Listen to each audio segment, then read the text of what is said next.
Mabes TNI telah mengetahui identitas pemilik plat dinas TNI 8433700 yang digunakan pengendara mobil Fortuner Arogan.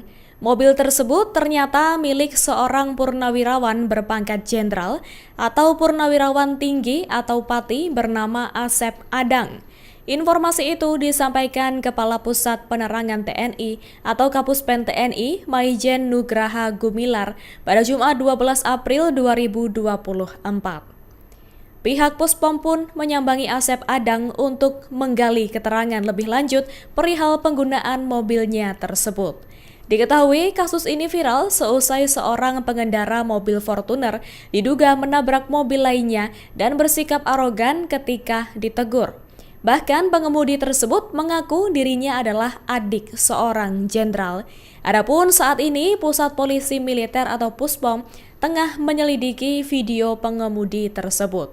Kemudian Maijen Nugraha juga mengatakan bahwa nomor register mobil tersebut sudah disita.